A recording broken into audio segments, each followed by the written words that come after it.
A dislexia atinge mais de 8 milhões de brasileiros em todo o país. O transtorno prejudica habilidades nas áreas da leitura, escrita, além da articulação das palavras no momento da fala ou soletração. Aqui na Assembleia Legislativa de São Paulo, um projeto aprovado pelos deputados paulistas assegura condições exclusivas para estudantes diagnosticados com dislexia. A partir da vigência do texto da lei, nos concursos públicos e vestibulares, instituem regras específicas para provas aplicadas aos candidatos que comprovarem o transtorno por meio de laudo médico. E para falar sobre esse assunto com a gente e desvendar alguns segredos sobre a dislexia, recebemos no Alesp Cidadania de hoje o psicólogo e coordenador de projetos da Associação Brasileira de Dislexia, o doutor Gustavo Cimi. Tudo bem, doutor? Olá, tudo bem. Seja muito bem-vindo. Muito obrigado. Doutor, então, para começar, eu sou totalmente leiga sobre esse tema, tá? O que é a dislexia? A dislexia ela é um transtorno específico de aprendizagem das habilidades de leitura e escrita, de origem neurobiológica e de caráter genético e hereditário. Atinge cerca de 10% da população mundial e, segundo a OMS, a Organização Mundial da Saúde, aqui no Brasil a gente estima pelo menos 4% da população brasileira, o que já seria e o que representa milhões de brasileiros. Muita gente, né, Muita doutor? gente. Agora, como que a gente pode identificar na prática? Normalmente é quando é criança, né? Porque quando a gente fala de aprendizado, a gente sabe que a criança entra ali no período escolar e aí pode mostrar se existe alguma dificuldade ou não. Quais são os sinais que precisam ser vistos em uma criança para identificar que ela possa ter dislexia ou não? A gente começa a perceber os primeiros sinais e sintomas já no processo de alfabetização. Tá. Né? Então, quando a criança é exposta ao processo de alfabetização, a gente já tem condições técnicas suficientes para identificar os primeiros sinais e sintomas. Né? Então, a lentificação fora do normal para a conclusão desse processo de alfabetização é muito característico. Né? Então, são crianças que vão demorar mais para se alfabetizar em relação aos demais. Né? A característica genética hereditária é presente em 80% dos casos. Então, pai ou mãe, ou tio ou tia, avó, avô, enfim, alguém na árvore genealógica dessa criança com dislexia também já é um fator que é possível, né, identificar precocemente, já no início do processo da alfabetização, mas basicamente, justamente por ser um transtorno específico das habilidades de leitura e escrita, a gente começa a identificar os primeiros sinais e sintomas já na alfabetização. Durante a alfabetização. O que eu imagino, doutor, não sei se estou certa, que quando a gente fala de genética, de um pai, de uma mãe, de um avô, de uma avó, a gente imagina que essas pessoas tenham sido diagnosticadas, mas isso nem sempre ocorre. Não. Né? Não. Então, eu imagino que tenha parte da população brasileira com dislexia sem o diagnóstico. A ABD a ABD, Associação Brasileira de Dislexia, né? Ela é uma global partner da International Dyslexic Association, que pode se considerar a principal associação de dislexia a nível mundial. Um dado, uma informação importante do último congresso presencial antes da pandemia que aconteceu na Flórida, ficou claro, eles expuseram um estudo de que 60% das pessoas com dislexia não possuem diagnósticos formalizados. Ou seja, 60% dessas pessoas com dislexia nem diagnóstico têm. Né? 6 a cada 10, ou seja, é uma incidência bastante considerável. Né? E, como a gente estava falando, você citou números importantes agora no começo, grande parte da população tem e grande parte dessa população com dislexia não é diagnosticada. Mais da metade, né? Mais da metade. E aí a gente pode falar, doutor, de tabu, né? Porque a gente entende ali, essa criança é preguiçosa, essa criança é devagar, não tem vontade de aprender, a criança é burra, a gente sabe que infelizmente muita gente trata dessa maneira.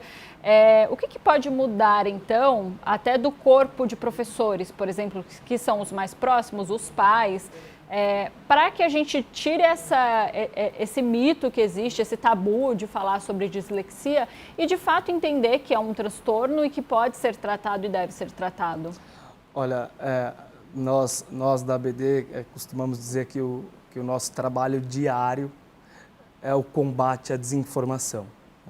A desinformação acerca da dislexia e dos demais transtornos de aprendizagem, infelizmente, ainda é o que mais faz sofrer a pessoa que tem dislexia, seja ela uma criança, um adolescente ou um adulto. Então, sem sombra de dúvida, conscientizar, levar a informação. Esse é o trabalho que nós estamos fazendo aqui agora, por exemplo. Então, mostrar para a sociedade que a dislexia existe, que essas pessoas não são invisíveis, justamente por se tratar de um transtorno de origem neurobiológico e de caráter genético hereditário, não é perceptível a olho nu. Então, não é uma deficiência, por exemplo, física que nós vemos de imediato. A dislexia ela é neurofuncional, então não são invisíveis.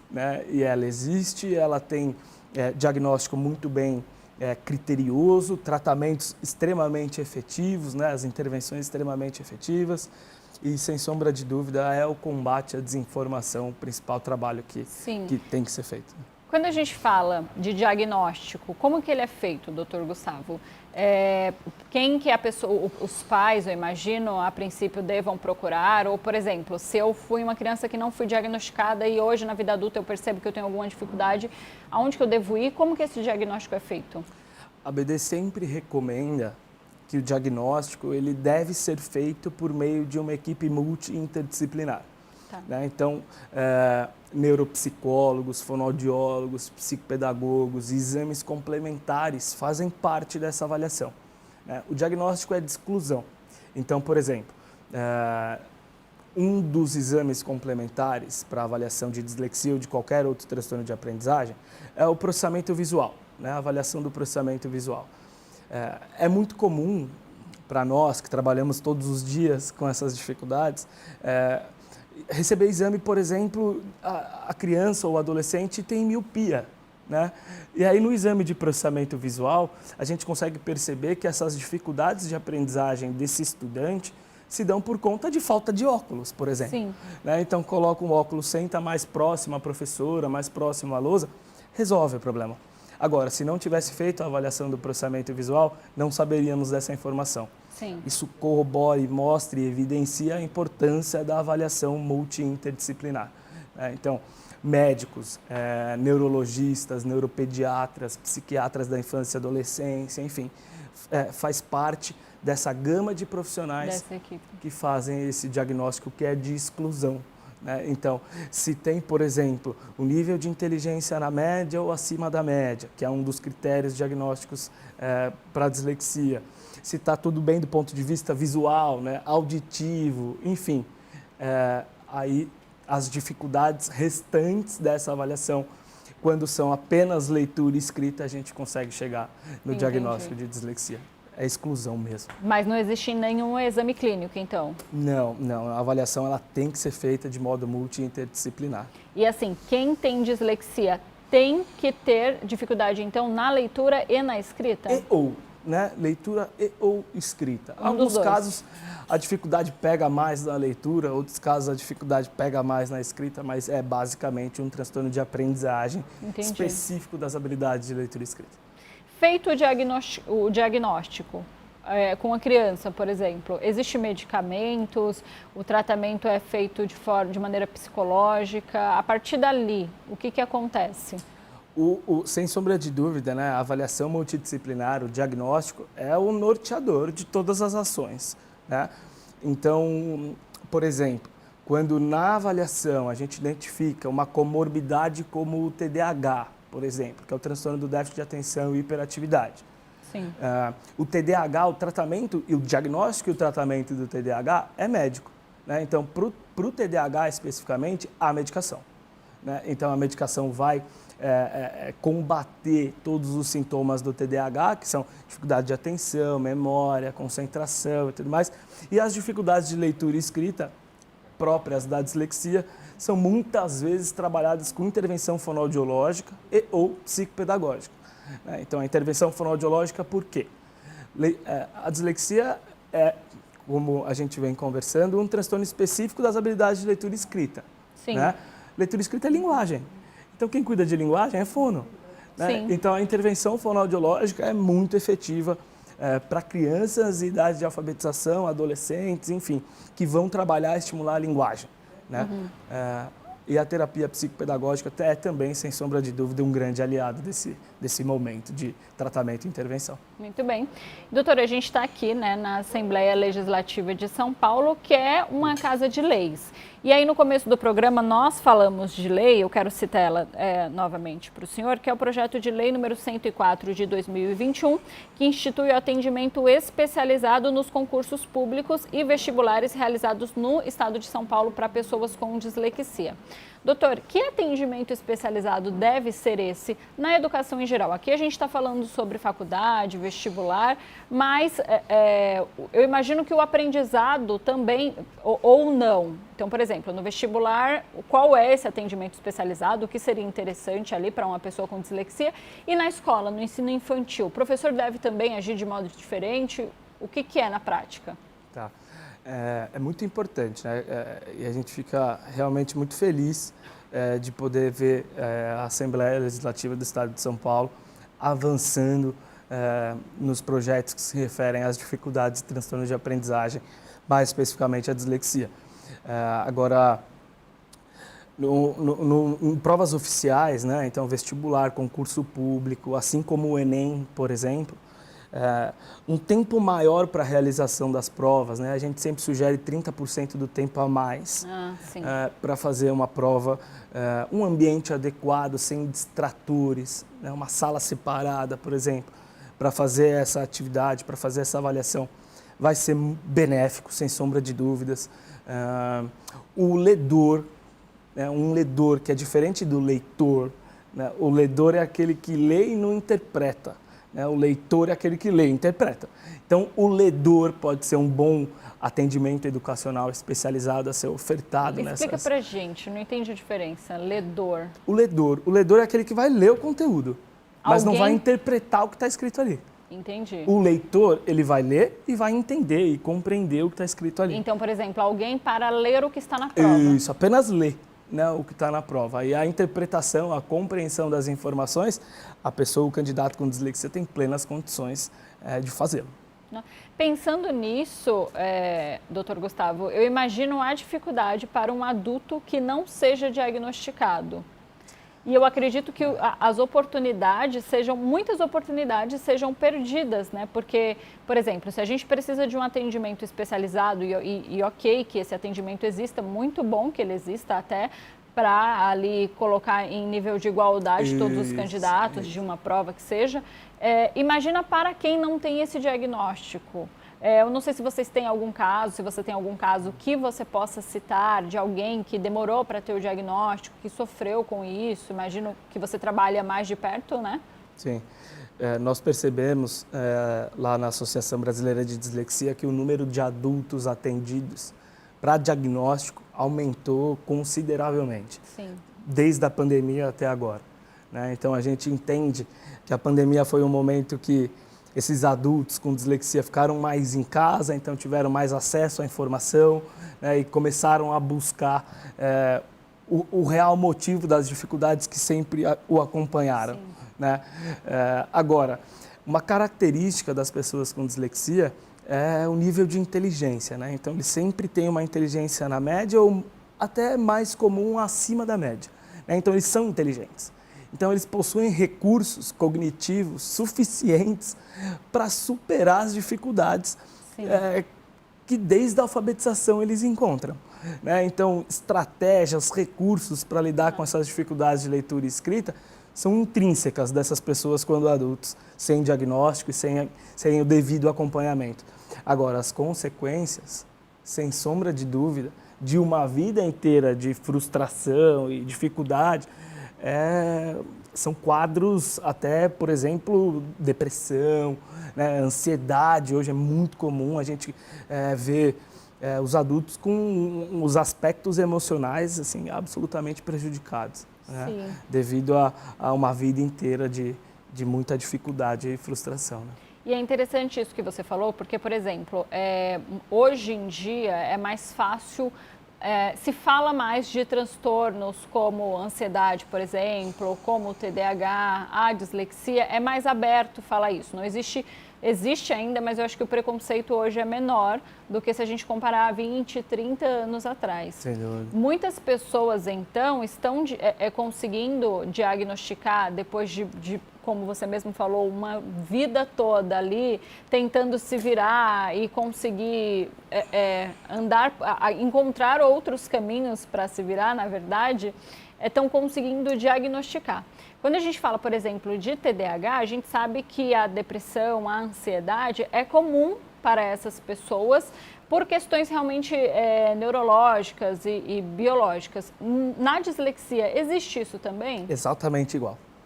Exatamente igual. Então, pensa, vamos fazer um trabalho de empatia aqui, né? Se colocar no lugar de uma pessoa com dislexia. Então, você tem o pleno funcionamento das suas funções cognitivas, por exemplo. Então, você tem capacidade de atenção, de memória, de concentração, planejamento, raciocínio, enfim. Isso é normal numa pessoa com dislexia? Normal. Mas mesmo assim, você sempre falha quando você vai ler e escrever, né? Isso vai gerando, né, prejuízos contínuos ao longo da vida acadêmica dessa pessoa e até, quando adultos, profissional, laboral, né? Então, ver a Alesp dando o cuidado, né, a devida atenção para que essas pessoas com dislexia, esses adultos com dislexia, tenham condições de igualdade nessas provas, né? Não são benefícios, né? Sim. São condições de igualdade, é extremamente importante para a evolução da nossa sociedade de modo geral, né? Sim, com certeza. Agora, a gente precisa, sem sombra de dúvida, ter bastante atenção quando a gente fala de adultos, porque os aspectos emocionais certamente são prejudicados ao longo da vida toda, né? Sim. E é importante, então, por exemplo, que um adulto com dislexia faça acompanhamento psicológico, que ele entenda, porque a gente sabe, por exemplo, quando a gente fala de depressão, existem causas para a depressão e existem pessoas mais propensas a ter a depressão. A depressão, a ansiedade, qualquer outra questão, transtorno mental, da saúde mental, né? Então, por exemplo, se eu sei que eu tenho dislexia e que eu estou mais provável a isso, é importante então que eu faça um acompanhamento, que eu leve uma vida de uma forma diferente? É absolutamente fundamental, né? Então, se você não estiver bem consigo mesmo, você não vai estar bem para com o mundo, né? E todas as especificidades que constroem o nosso dia a dia. Então, o primeiro passo é esse, você estar bem consigo mesmo, né? Poxa, quem tem dislexia tem sim um transtorno específico de aprendizagem, ali, das habilidades de leitura e escrita, mas ao mesmo tempo tem todas as outras condições absolutamente preservadas para ser o que quiserem ser, né? Para chegarem aonde quiserem chegar, os recursos estão ali internamente dizendo, e agora de fora, a gente vendo a Alesp, por exemplo, se organizando para provas oficiais, enfim. Agora, o que a gente precisa é, de fato, levar a informação, né? Disseminar a informação, compartilhar a informação, enfim. É assim que a gente vai fazer com que esses prejuízos emocionais dos adultos sejam, ao menos, minimizados, né? Muito bem. E eu quero enfatizar agora, você falou sobre essa questão de conscientização e sobre informação. Nós começamos o programa falando sobre isso, né? Sobre conscientizar a população em geral e também, por exemplo, as escolas, os professores, o corpo médico, para que esse tema e outros tão importantes quanto não sejam mais um tabu. De que forma, então, hoje, por exemplo, a gente está falando aqui no programa da Assembleia Legislativa exclusivamente sobre dislexia.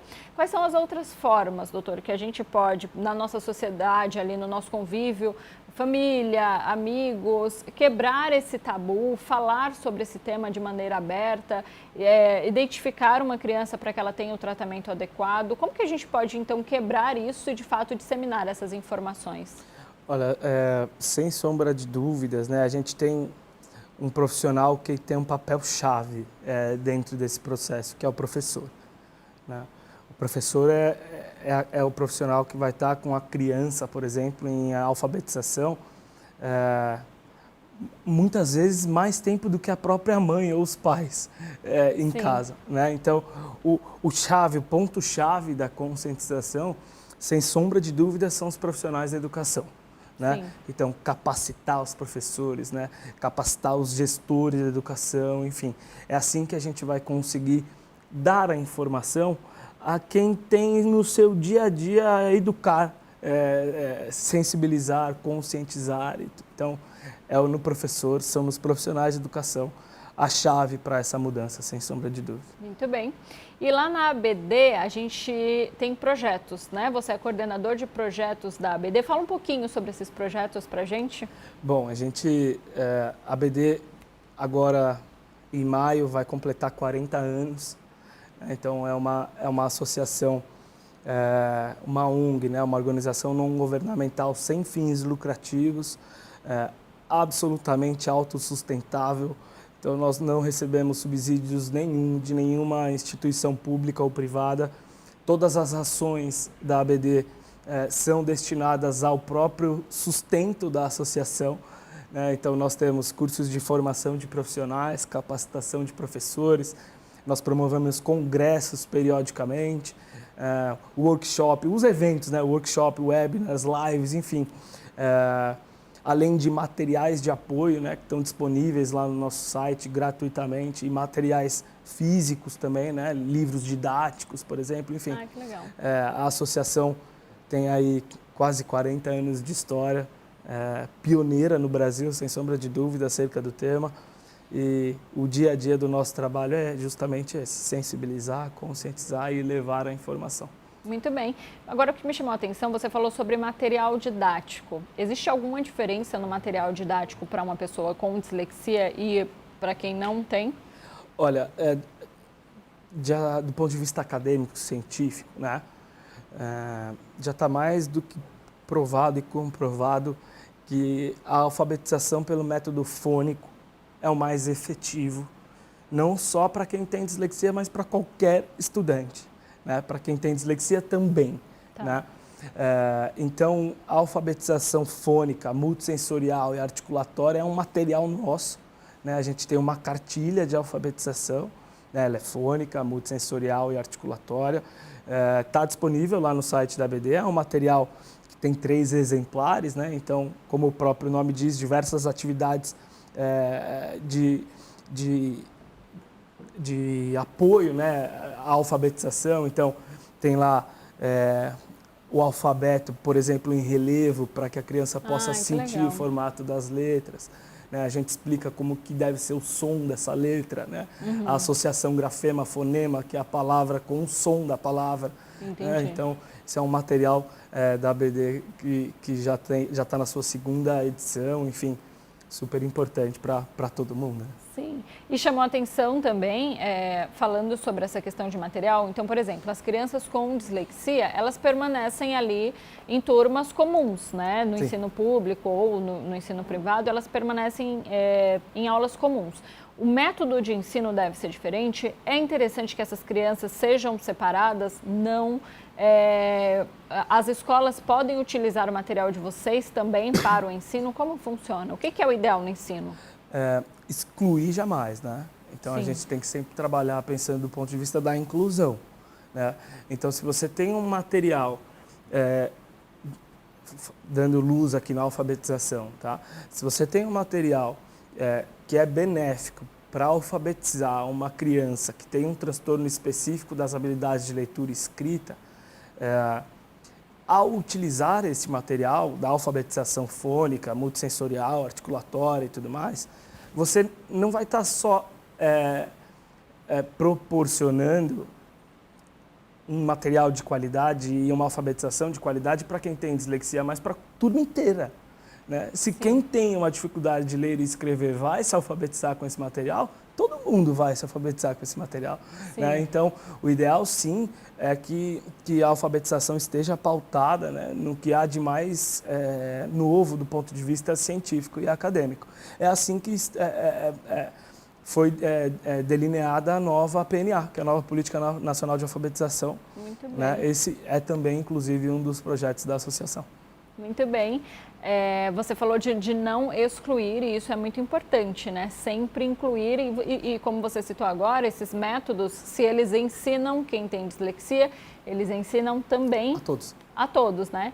quem não tem dislexia. É importante, então, talvez, que existisse alguma lei, um projeto de lei, onde a gente instituísse esse modo de ensino. Você citou agora há pouco, doutor, que o modo fonético, é assim que se fala? É o método fônico.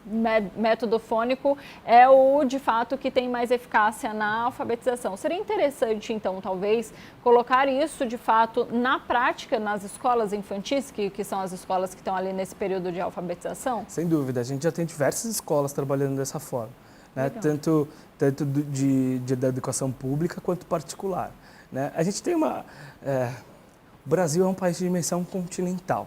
Né? Só o estado de São Paulo já é maior que muitos países, né? Então a gente tem a realidade da nossa educação é imensa, assim, a diversidade, né? Então a gente tem as escolas públicas que com todas as dificuldades que enfrentam no dia a dia procuram as melhores práticas possíveis por livre e espontânea vontade e o fazem, né?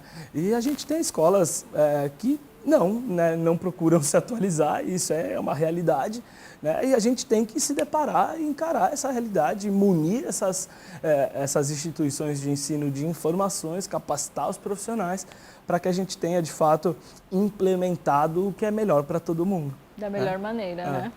Ok, hoje nós estamos falando sobre dislexia, estamos aqui no estúdio com o Dr. Gustavo, ele é da Associação Brasileira de Dislexia.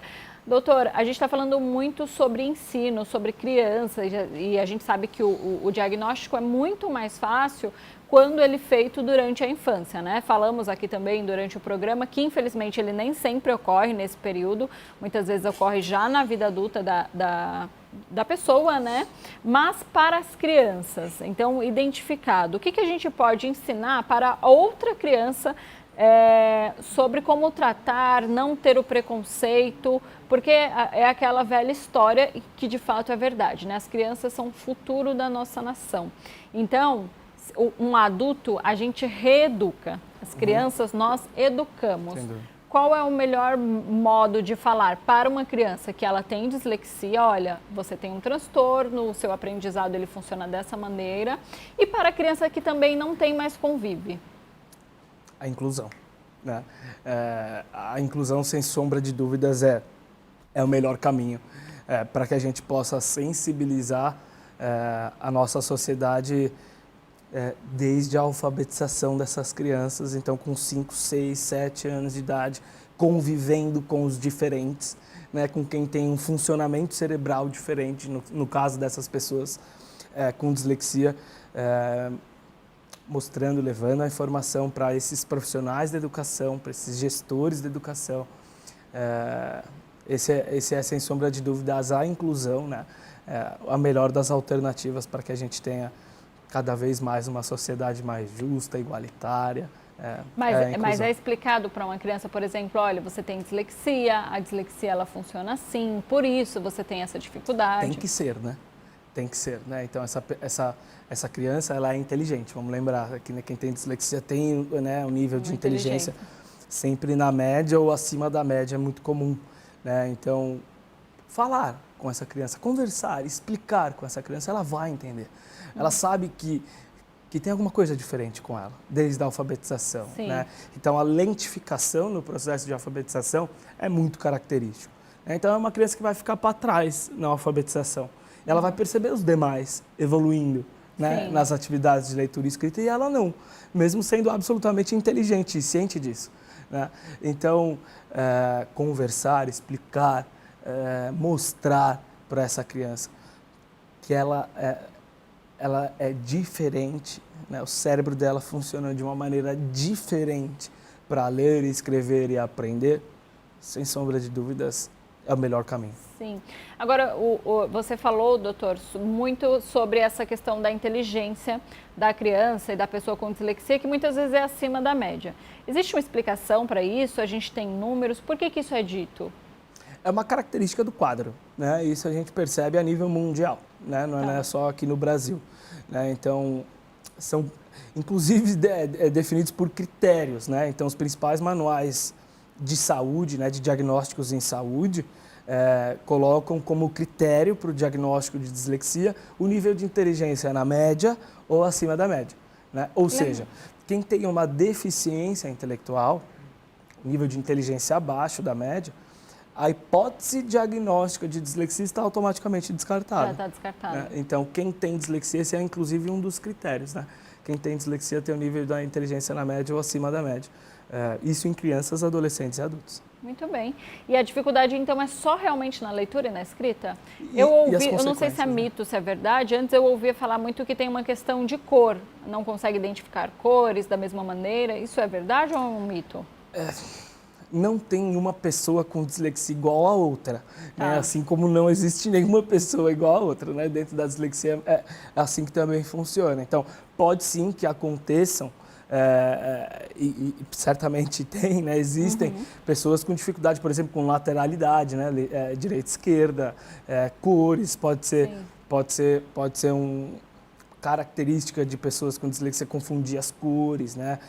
Enfim, mas não é característica do quadro, né? Pode ser uma característica regra daquela pessoa, daquele indivíduo. Então não é regra. Não é regra. Então, basicamente, um pai, uma mãe, os professores devem se atentar realmente à questão da leitura, à questão da escrita, à questão da inteligência, como você citou, que muitas vezes é uma característica, né? A gente começa a perceber os primeiros sinais e sintomas na alfabetização, que é quando a gente começa a ler e escrever. Sim. Né? E aí vai falhar.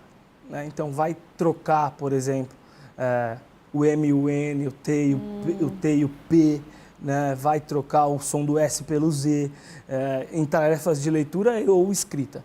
É assim que a gente começa a perceber os primeiros sinais e sintomas. Então, as trocas, as inversões, as omissões das letras similares são regras. Números também? Sim.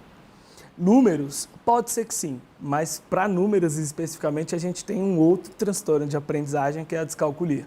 Né? Não sabia. E aí a descalculia, essa vai pegar especificamente as habilidades aritméticas. De números. Então, a troca e a inversão ou a omissão, por exemplo, do 7 com 1, né? Enfim, são características comuns da descalculia também, mas não da dislexia.